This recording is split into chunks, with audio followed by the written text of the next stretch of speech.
Okay, good morning everyone. So, email, show of hands. I'm assuming everyone, so hands up if you're not using email, I guess it would be easier.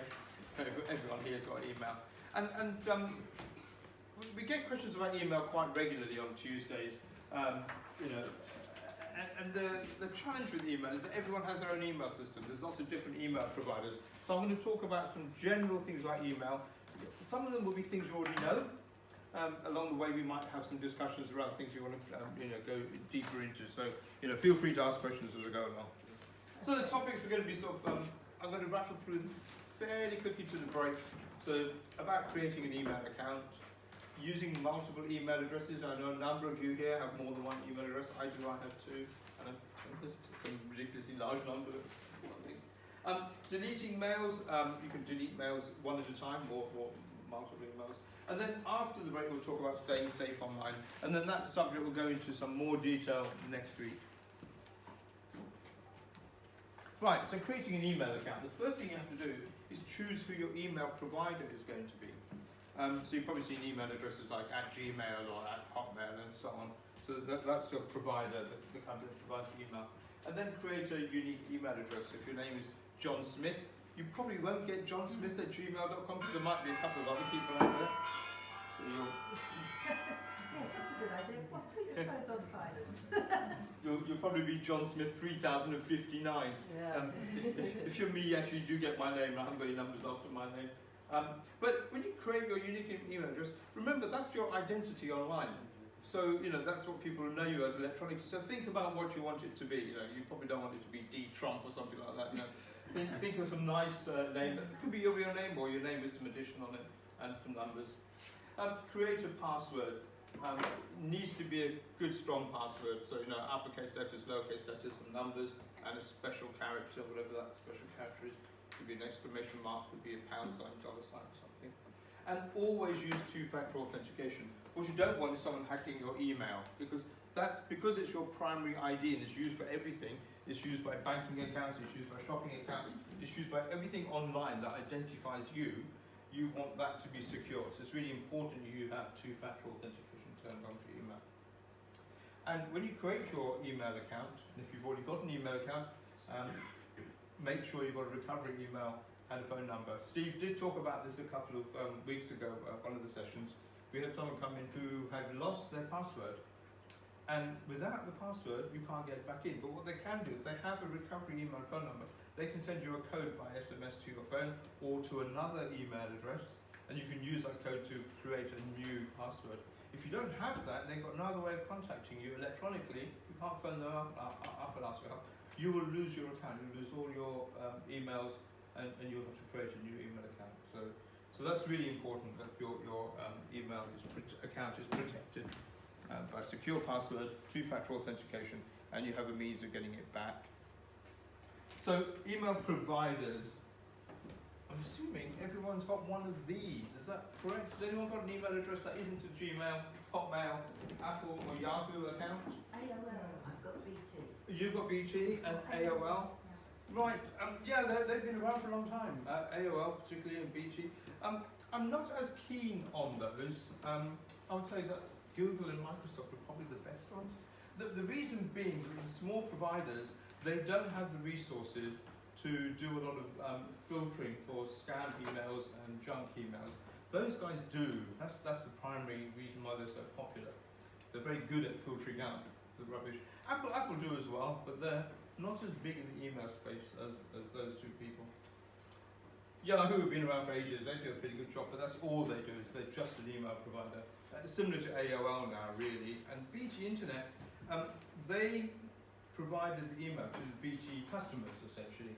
But the problem with that, or at least it can be a problem, is that you're somewhat tied into BT. If you want to move to another provider, you may lose access to your internet emails. You're kind of locked into BT. So would we lose the name? It depends. It used to be that you could lose your name. So you have to be careful about emails that are tied to another service.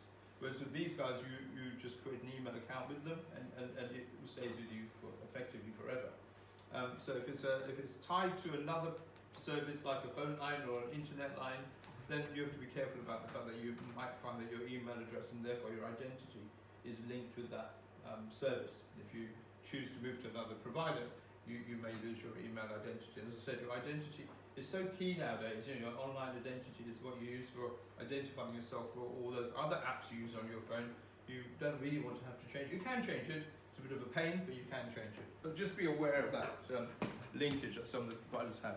So those are the primary people, really. So your identity is your name that you've chosen, and then it's linked to a provider. So if you're johnsmith31@gmail or johnsmith31@outlook.com, you know, that will be part of your branding. You know, and I know probably not so relevant, but amongst the younger kids, they really care about the branding. You know, someone who's got a Gmail account is looked upon more favourably than someone who's got an Outlook or a Hotmail account. Hotmail accounts, they're terrible things to have, you know, that's what the grandparents have. They don't want to have Hotmail accounts. So it's really quite funny how the kids react to that. Email service providers, they don't just provide email. These are ones I put up on the slide earlier. You'll get other services. If you're a Google or a Microsoft user, you also get access to web search. When you have a Google account, you can use Google to search, clearly. They also give you, Yahoo do this as well, they give you a calendar, so you can put reminders into a calendar. They'll store your contacts, all your email friends that you email, they'll be in your contacts list. They, again, the big providers, Google, Hotmail, Apple and so on, they allow you to store photos in their storage. Yahoo only allows you to store email in their storage, they're just an email provider, similarly with BT Internet. And again, the big guys, Google and Microsoft and Apple, they have other apps that you can use on your device, and they also have maps. Yes, Google Maps probably been the most well known, but Microsoft does a mapping system, as does Apple, probably not used as much as Google. And actually, the interesting thing about email service providers is, I say they've got that as if that's a given. That has evolved over time. When they started, they actually just did email. But over time, these services got added on. And they're all pretty much the same. They all offer the same services. It's almost an exact duplicate. If you look at Google, Microsoft, and Apple, their offer is almost identical. They offer all of those things. So, and also the other thing on that is cloud storage. You'll always have cloud storage when you have an email service, because your emails have to be somewhere, right? They have to be stored somewhere. They're stored on the cloud storage. And they give you just about enough to store your emails. Now, if you get lots of emails, particularly if you get emails where people send you large files like photographs and videos and stuff, you might start running out of that storage. They'll warn you when you're running out. And when you run out of storage, you won't be able to send or receive any more emails. So you'll either have to delete ones or delete attachments, or you'll have to buy more storage, which is what they want you to do, right? Because they give you a small amount free, and if you want more, you've got to pay for it. We're not talking particularly about cloud storage today. But just be aware, the cloud storage that they give you as part of your email service is just about enough for a reasonable amount of email, but you can run out of it, particularly if you start storing other things in it, like photos and so on, and you will have to pay for more.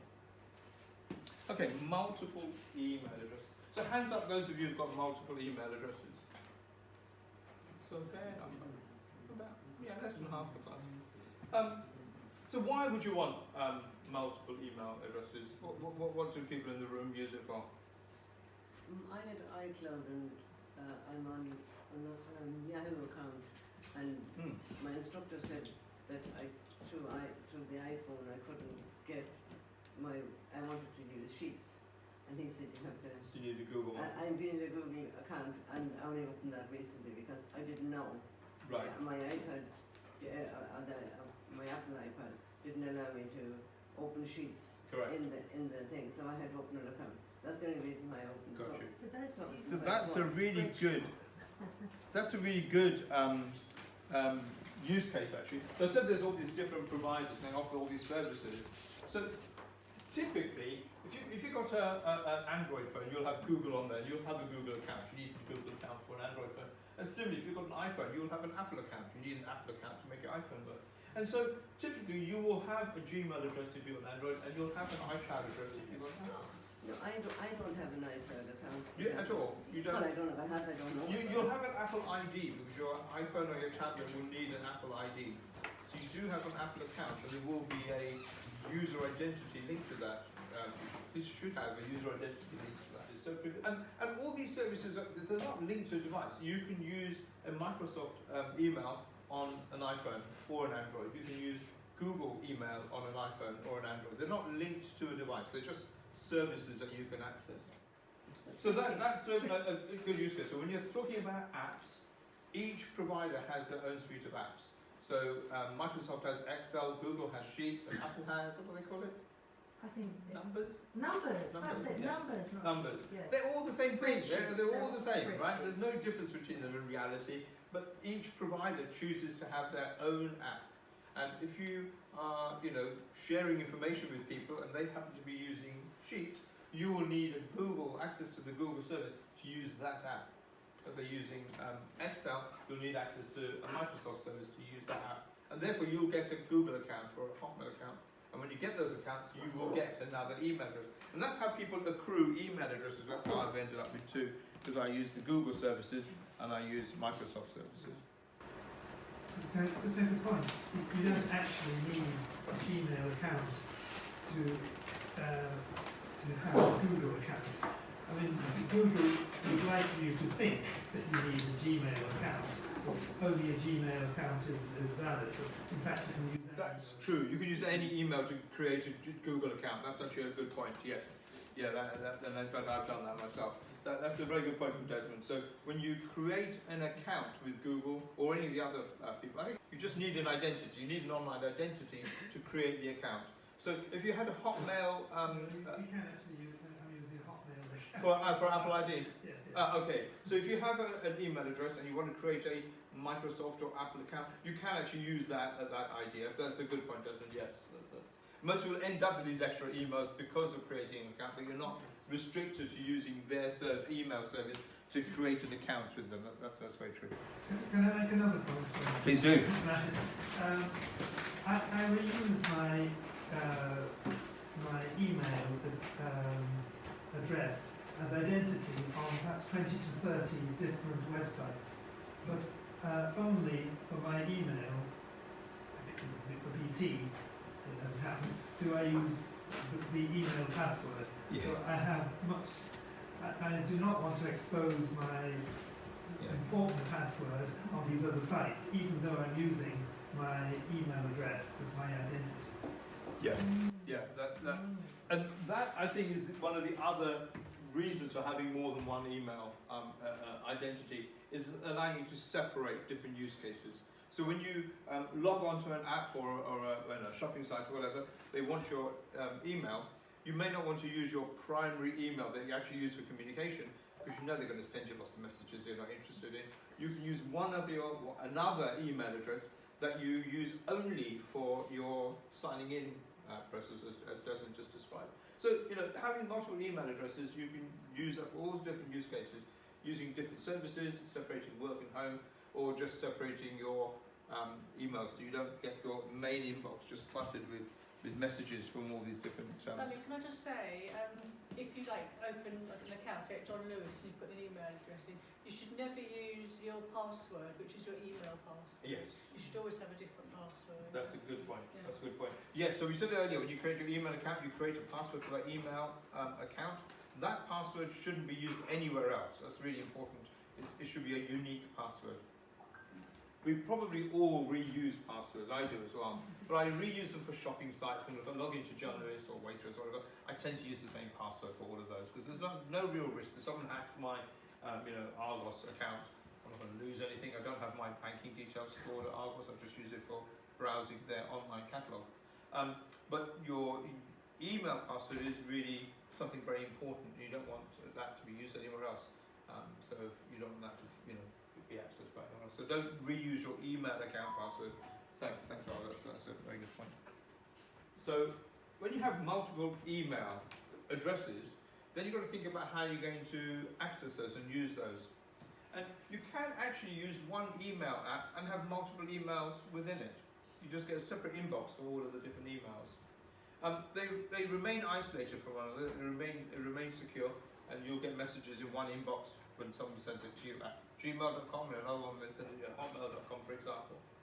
Or you can have separate apps for each email. And you could have an Outlook app on your iPad for your Microsoft account emails, and then you could have Gmail on there for your your Gmail emails. Or you don't need an app at all. You can access emails via the web. You can just log in via the browser into the email service provider, Gmail or Outlook, and access your emails. It's certainly more convenient with an app. Having an app on your phone is more Can convenient. we clarify that a little bit? I Mhm. think most people would understand that by where they go to check their emails. How? Should we have a show Yeah. of hands? Who goes on the web to check their emails?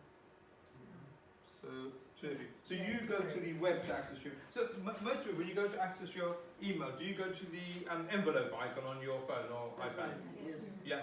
So you're using an app, using an email client, technically, to access your emails. And within that email app, you have instant access to your emails. You can see the most recent ones. You can send and receive emails. And you can have more than one address, more than one email address in that envelope app as well. Yeah, and we can go online and do that in a minute if we have time at the end of this. We'll go in and create 2 emails and show that. So that's where you're using an email app, and you can have one or more emails all under that one app. So 2 people put their hands up and said you use the web instead. So you go to the web browser and access your emails that way, do you? Yeah. Yeah? Okay. And you can do that anyway. You can do that on your app, on your phone, you can do that on your PC, you can do it at the library. It's not as convenient, right? I mean, it means when you disconnect from the app, you don't have the emails on your phone anymore, so you're not, you can't browse emails without having to connect in again. But yeah, that is another way of doing that. I think for most people, having an email app makes a lot of sense, and certainly every phone and most devices will come with an email app already installed on there. You just have to put your account details in, and you'll see your email. Again, if anyone wants help with that, we've done that on a Tuesday session. Deleting emails. So managing inboxes is a pain for everyone. I mean, most people have got thousands of emails. I certainly have got thousands. Many thousands of emails, many thousands unread because they're from companies I've got no interest in dealing with. So that's Desmond's point about using a separate email account for signing into organisations because you're not interested in talking to them at all. So you'll have lots of emails in your inbox, and you might want to delete them either because you're running out of storage space or because they're just fed up with the clutter, in the inbox. You can delete them one at a time, but it gets painful to do when you've got lots. So oftentimes I will search for emails. I think I'm a member of some travel club from many, many years ago, and I still get the occasional offer from them. And I'll search for that travel club, and they'll all show up on my screen. I can then select all of those and delete them all at once. So instead of having to click and delete each one individually, I can search for a whole bunch. It might be about 200 might come up. Select all 200 with one click, and then delete all of them with one click. So a lot less work to delete them. And you can search by who sent them. You can send by subject, if they've got a particular unique subject. Let's say travel offer. You can search for it and it says travel offer, and all of those will come up and delete them. Does anyone use that way of managing their inbox? Yeah. I sort my emails instead because emails are in your inbox usually in date order with the most recent ones at the top. But you can sort your emails by who they're from. Yes, especially on a computer. I don't know if you can do it on your phone, but if you sort them by who sent them, and which you do just by clicking on where it says from at the top, click on that word from, and it will resort them so that they all come grouped together by who sent them, and then you can just go and select a load at once and delete them all at once. Oh, you And can then only do it switch on them. the desktop. You can't do it on the phone. You can't do it on your phone. Well, Yeah, I'm not sure. Yeah, you may have you can less- definitely do it on a computer. I don't know if you can do it Yeah. on your phone. Yeah. Yes. I think I've got 123,000 emails in my inbox. Right. Right. But when I try and delete, it'll only let me do 50 at a time. Right. Is there any way I can get around that? Yes. There is. There is. Desmond, Good, come on a Desmond. Tuesday. Yeah. For any particular singular problems, come on a Tuesday. You'll get one-to-one help with one of us who can. Desmond can definitely help you with that. Yeah. And Tony mentioned how you can group or organise and sort your emails. You can sort them by date, by sender, and also by size. I often do that. I often sort by size because occasionally I get some large files sent to me. And so they'll take up a lot of space. So I'll search for ones that are very big and see if I actually want that thing or not and delete if I don't. Or save the attachment and delete the email. So deleting and sorting and organising your inbox is unfortunately a fact of life once you've got some email system. So organising, the other thing that you can do is create folders. So you've noticed that when you get an email, it goes into the inbox, right? And when you write a reply, it's in the outbox, and it sits in the outbox until you press send, and then it disappears from the outbox, and then it will live in the sent box. So there's some concept of trays or boxes that emails are in. There's also a drafts folder. So if you start composing an email and you take a break, it gets stored in the drafts. When you come back, you can pick it up out of the drafts box and continue from where you were. And this junk box, I'm sure you've all looked in there and seen there's all sorts of rubbish in there. So you can also create your own folders. So if you want a folder for 5 Bells Computer Club, Tony sends it, you can put it in there. And then you've got a record of all the things that are to do with our workshops and our Tuesday sessions and our outings and so on. So you can create your own personal folders and organise emails, and that helps in trying to reduce the clutter in the inbox, if you like. You can also have subfolders as well. So you have folders within folders. Yeah. Yeah, I quite like folders. When sometimes it gets a bit complicated to remember where things are, but yes, I do like folders. Yes, but there's always a search. There's always a search, exactly. To find Yes. what you Can I just say, sometimes you should keep an eye on your junk box, because you get, most of it is junk, but you do get the odd one which isn't junk Yes. in there, and if you don't check it, you wouldn't know Yeah. it's there. Just now and again, just keep an eye on it. That's a good point. Especially if you're expecting something and you can't see it in your inbox, Yeah. then check your junk Yeah. folder. Yeah, that's right. The junk box. So again, the email service provider knows of known dodgy email senders and will put those. They put a score against emails around how dodgy they might be and put those in the junk folder. They don't always get it right. So if you typically when you sign up for a new service and they'll send you the first email, that hasn't been seen before, so they don't really know what it is. So it'll end up in the junk folder. Yes, So- so sadly, my emails that go out on a Tuesday morning, I think, end up in people's junk Do they? folders now. Yeah. I think Oh. maybe because I send out so regularly every Tuesday. So Right. do check on a Tuesday morning to see if you've got an email from me. And if they are in the junk folder and you know they're not junk because they're from Tony, they're from the computer club, you can mark it as not junk, and then it will know not to tag it as junk next time round. Yeah, and on mine it's safe sender. We have to mark Right. it safe sender. Correct. Yeah. Yeah. What about spam? So yeah, we'll come to that actually afterwards, after the break. But yeah, good question. Same thing. So any kind of dodgy email, spam, or whatever, it tends to go into the junk folder. But exactly as Barbara said, sometimes good things end up in the junk folder and dodgy things end up in inbox. It's not a perfect system for filtering. It's pretty good. It captures a lot of it, but even if you capture 90% of it, there's so many emails flying around the world. 10% of emails still means you're going to see some stuff. Excuse me. When you delete emails from your spam, Mm-hmm. where do they go? So when you delete an email, it's removed from your email folders. So they end up temporarily in a bin somewhere, which you could probably go see, and then that automatically enters after usually 30 days. Oh, it's automatic. You can go in there and clear it, but the recycle bin You goes can automatically out. Set how frequently. Yeah, the you bin can is change emptied. that. The default is typically 30 days. So in case you've deleted something by mistake, which is easy to do because you click the wrong thing and you delete it, you can go back and get it back. But if you deleted it, it will automatically go. And that once it's gone, it's not counted as part of your storage quota. So if you're running short of storage and you delete a whole bunch of stuff, you will get that space back. Yeah.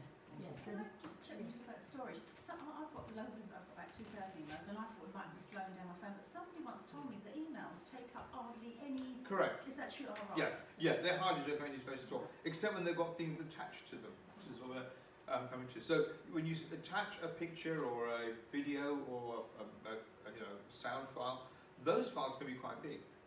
So if you get lots of attachments, then your email folder size starts to increase. The individual messages, they're really just large text messages. You think of them as text messages. So so they don't take up much space. And usually, certainly if you're using an email provider, they don't actually store very much on your phone. Most of that's actually on their storage, and you're just getting a view of the most recent ones. Yeah, because sometimes when I've tried to look for something, I know I've had like a ticket for something, you know, now you have these, and I think, I can't find it, and it's, it's all there somewhere, but it's not shown, is it, on the phones? But does that mean that it's somewhere in the... So you've received tickets, you bought online, you bought some tickets and they sent you an email. That should be, if it's been sent recently, it should be in your inbox somewhere near the top. You might need to... Maybe with my phone, when I go, because I've got too much on it, probably other people, but it seems to just decide, like if I go back 3 weeks, it maybe won't show everything that has arrived on that day. Right, so if you go back in time far enough, then you'll be outside of the sort of current view, and then it will have to just pull up. But you can scroll back in time way back. When I do that, I think it will take out sort of sections of each week. That's just the way they're choosing to view. So you can search. So if you go back in time, it'll start. Or if you go back far enough in time, start organising by year. You say, you want to go back to 2019. Well, probably not very often, but I can do. And I recently had to. And then if you go back in time by weeks or so, you'll just find them organised by weeks and months. Whereas the current view just shows it by day and hours. To show the contents. And it will take a while to show. Yeah. Click on it, and then it has to go back into the cloud. But they will always be there. They won't just. Correct. It They'll should always be if you it should be there. deleted them. Yeah. And they should be there. And that's when, to turn this point, searching or organising them differently. So if you're trying to look for tickets, search for the place you bought the tickets from. So If you want Ticketmaster, search for or or just search for them. And then what I do with ones that are important, you can I tag ones that are important to me. So you can mark it. You can use it as a red flag, or put some priority on a star or something, favourite it, and then it's easy to find. Thank you. Okay, so who uses email to send attachments? Anyone here keen photographers sending attachments? A few of you. So you can attach any kind of document to an email. It doesn't just have to be a text document. You can write a letter clearly in the email. You can say, "Dear sir, whatever, blah blah blah," yours sincerely in the email itself. Or you can see, please find attached letter and type the letter in Word or something like that, and attach that letter. So you can use email just like traditional mail, which is what its origins were really. But that attachment can also be a photo or a video or a music file. It could be anything really. But as I said, a large file, when you're trying to send it, you might find there's a quota, there's a maximum size limit you can send. And we had someone just the other day on the tech group saying they were trying to send a photograph and it was too big. They couldn't send it to their drawing class, and none of us drawing wanted to send it to their class tutor, but it was too big, they couldn't send it, and they wanted a way of reducing the file size. So you have to think about how big the file is. Some recipients won't accept very large file sizes. And that's really just a matter of how the email service has been set up. They put some limits on there just to manage the amount of space they provide. So if you want to send very large files, you've got a couple of choices. If it's a picture, you can actually compress it. Certainly not so easy on phones, but certainly on a PC, you have editing programs, and you can take a large picture file and reduce the resolution down to a smaller image, right down to a thumbnail, so you can look at a tiny image. When you send a picture by WhatsApp does that automatically. Actually, that was what Vinit suggested to Sky. Send the picture to yourself by WhatsApp, and it will reduce it down to a smaller file. So if you're sharing a picture of a holiday snap with your family, and you take a lovely picture and say, "Here's a beautiful picture," they'll actually won't get the beautiful picture, they'll get a tiny compressed version of it. And they might complain. I've got family members who complain when I send pictures by WhatsApp because they want the full fat file. So then, if you want to share big files, you're better off using the cloud service. So just be aware of that. So you've got a cloud service as part of your email. You can use the cloud service to share photos. I'm not going to cover that in detail today because I don't think everyone does that. Again, if you want to know how to do that, come in on Tuesday and we can show you how you can use cloud storage to share files. You can either make your storage public, part of it public, and say, my file is in there, and give you permission to go get it out of my cloud store, which is what a lot of the cloud storage devices allow you to do. Or you can send it via some other means. Or I'd have to say not a USB stick or whatever. But the cloud storage is a good way of sharing big files and storing big files. When you get an attachment, like the tickets, for example, if you bought tickets, that comes as an attachment. What do you do with them? You might want to save them. You might not care about the attachment. You might want to save them. So if you select the attachment and choose save, it'll be saved on your device. And sometimes it's not always obvious where it's been saved to. So finding it, particularly on phones, can be tricky. It'll be in your downloads folder. So has anyone seen the Files app on their phone? Both Android and iPhones have a Files app. You can open the Files app and it will show you all the places where things could be. And you'll see in their downloads folder. Now that folder could be on your device, and usually is, but it could also be in the cloud storage. You may have set up your device and it backs everything up to cloud. So when you save an attachment, it actually goes to the downloads folder in iCloud or OneDrive or Google Drive or wherever it might be. But when you choose save, you have to kind of usually say where it's being saved to. But if you didn't spot that, it's often in very small print. Look in the downloads folder. Otherwise, you might end up having to search for the thing. Where did it go? Just say that I think all modern iPhones, certainly, and Android phones certainly have a Files app. I do remember having to download one initially. Yes. Yeah, they don't always have. That's a good point. Yeah, the Files app isn't always installed on all devices. Yeah, I've seen some modern Android phones that are missing it, or someone's deleted it before they've turned up. There should be a Files app, but if there isn't, you can download the Files app to find where things are.